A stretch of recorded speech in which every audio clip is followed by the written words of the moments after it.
Hey guys, some crucial iPhone 8 information has been leaked, and I'm actually literally an hour away from my flight. I'm going to a friend's wedding. I'm going to be gone for a little while, but I still wanted to update you on this information. 3 pieces. So I'm going to try to be very quick about this. We know the storage, we know the price, and we know the actual release date, as well as some couple other little things. So let's get into it before I miss my flight. Now, in close communication with several telecom companies that will be selling the iPhone 8, Mac Forever is reporting that they actually know the date that the iPhone 8 will be announced on, and they're saying September 12th. Now this makes sense because it's a Tuesday. If you look at every other date that Apple has released an iPhone on, it has always been a Tuesday for the most part. Then they start pre-orders on Friday. In this case, it will be September 15th, with final release they say on September 22nd. It's really not out of the question that this could be it. So September 12th, mark that day down in your calendars. Literally almost here, guys, a couple weeks away. You will be holding this thing in your pocket. Wait, no, sorry. You will be seeing this thing on your screen officially announced, and then several weeks you'll be holding this thing inside of your pocket and checking out the beautiful OLED display. I really cannot wait. Now this could be it. If not, September 6th, they say, is the alternative date, even sooner, which is better for us. Now a Chinese poster, Geek Bar, has actually released the storage sizes for the iPhone 8, and they're not matching up with what we've heard before. Previously it was supposed to be 64 and 256 gigabytes.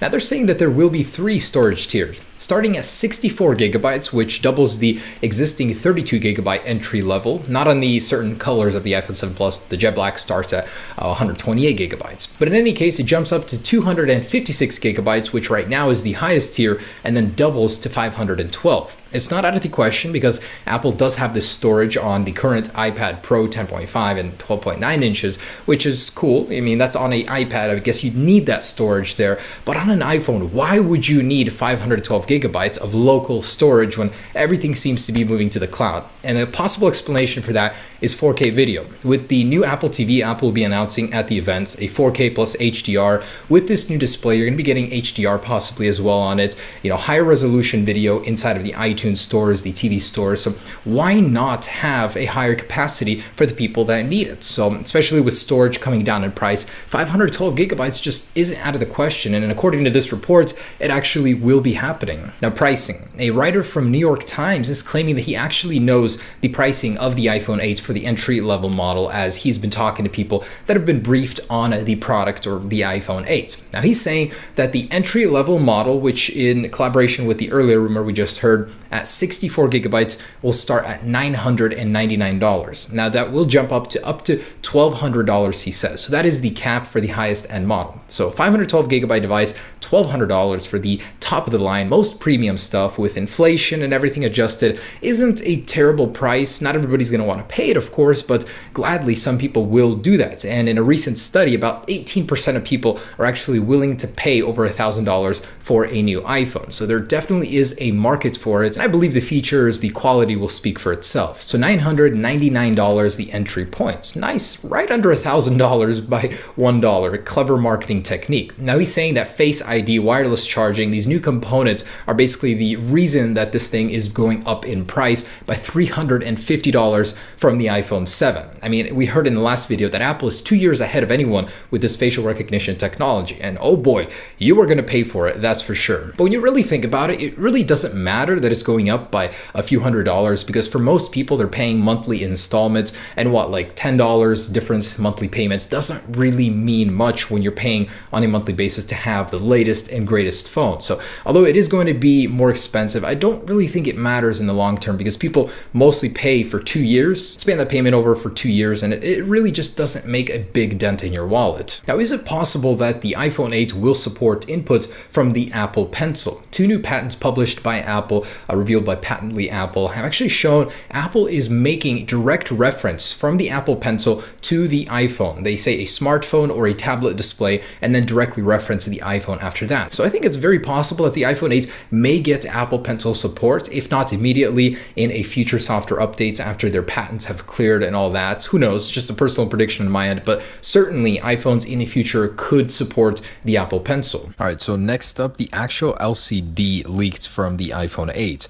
This was from a tech website where one of the commenters actually posted an image of the new iPhone 8 LCD, and we can see it's completely different on the back. It's missing the home button. It's got a strange new chip in place of where the home button would be in the general area. The overall orientation is a little bit different, and the front is completely smooth. So any question, any doubt about having no home button is completely eliminated. There's also little cutouts, a little bit blurry. Of course, with a leak like this, they all have to be blurry, seems to be the requirement. Overall, it's incredible that we can even get a view of it this early. And apparently this thing goes for about $5,000 on the black market. It's hard to get. It's kind of crazy that this thing leaked like this.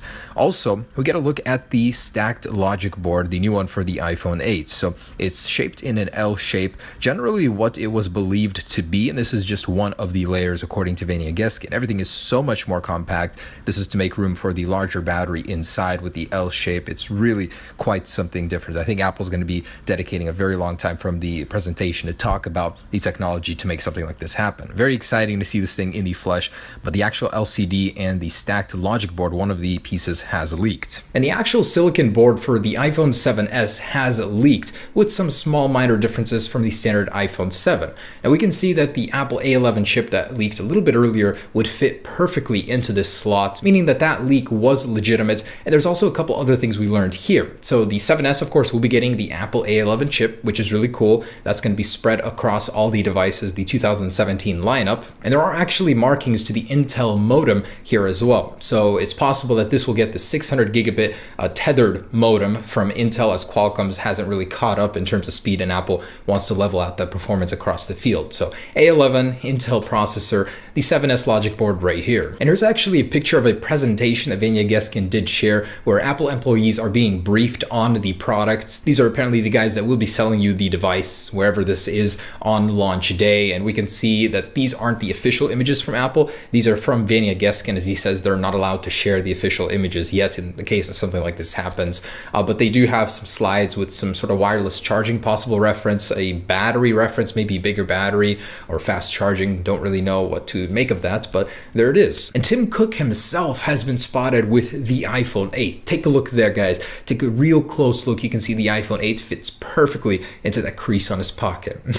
Just kidding, guys. I thought that was really funny. Vania Geskin shared that. It really sums up our leak spirit, our culture of trying to make everything match up to what we want it to be. I mean, these leaks have been fun, guys. We've been talking about them for a while, and just to have the phone here already, it's so exciting. Literally just a couple weeks to go, guys. I've never been this excited for an iPhone release. Well, I'm lying. Every year I'm this excited, but this one is just going to be that much more special. So stay tuned, guys. I'm really excited. Let's see what Apple has in store for us. But it's good to know that the price won't be quite as severe, starting at $1,200 and then ballooning from there. And the 512 gigabyte storage option is cool. You know, I probably will get that. I don't know why. I've literally filled up like 80 gigs of 256 on my iPhone 7 Plus, but hey, it's just good to have. Anyways, thanks for watching. That's the latest. See you in the next one. Peace.